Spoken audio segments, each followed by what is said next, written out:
Kelsey Burke reading for Rose and Caroline.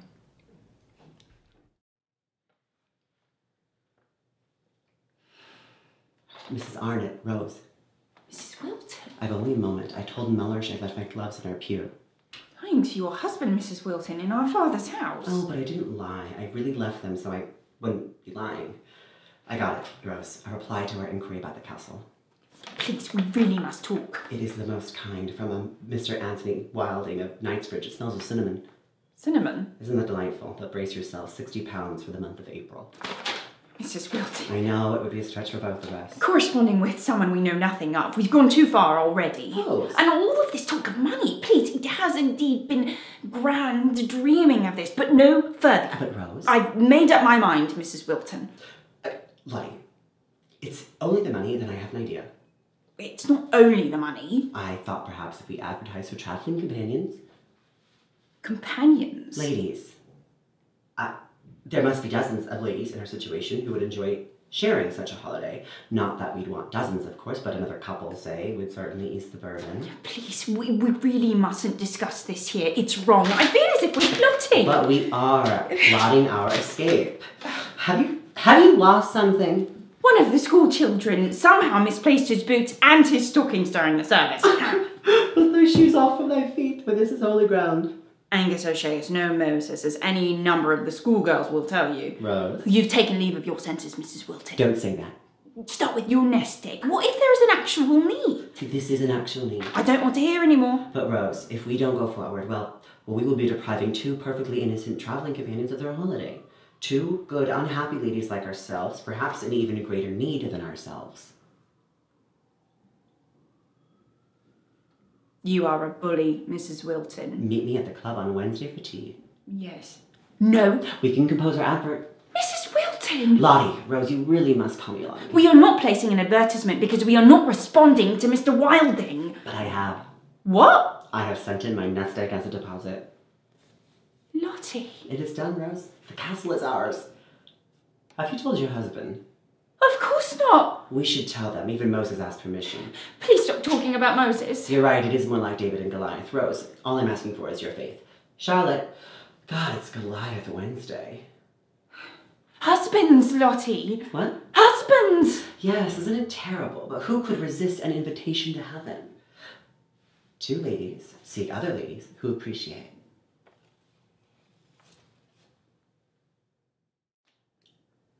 Now, who could be sending Mrs. Wilton a telegram? You shouldn't be so hard on Lottie, Mrs. Graves. That woman must be curbed. She understands things, I think, in her own way. She sees things, you mean? Just a moment ago, she said she saw inside of you. If that's so, then she's one of the few people who has even bothered. You are an intriguing creature, Lady Caroline. I am very glad there are no men about. You are precisely the sort of woman who unbalances men. My mother unbalanced men, and I dare say it could come at quite a cost. Pricey, was she? I apologise, Mrs. Graves. Sometimes I can go too far. I understand some things myself, Lady Caroline, in my own way. The burden of our wit on our sex, for example. You should be thankful for your beauty. At least you are allowed credit for that. I would gladly trade it all, Mrs. Graves. For what? Things lost. How so? Jolly war, wasn't it? Except for those who never returned.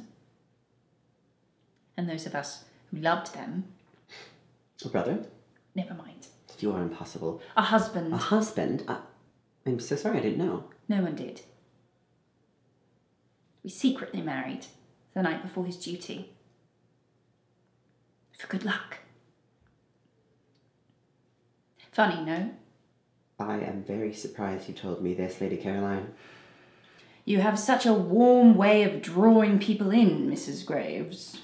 I grieved terribly when I lost my Clayton. That came as quite a surprise, I must say. Not nearly as surprising as it would have been to him. I had a reputation to uphold. I danced instead. You've not found another? Another? We are the moderns now, Mrs. Graves. There's always another. When the wine has been spilt, there's still the dregs. Artists who want to mould me, photographers who want to capture me, and writers, well... What woman wouldn't want to be studied, annotated, indexed? They adore you, I'm sure. They don't even know me. Are you certain that's their fault?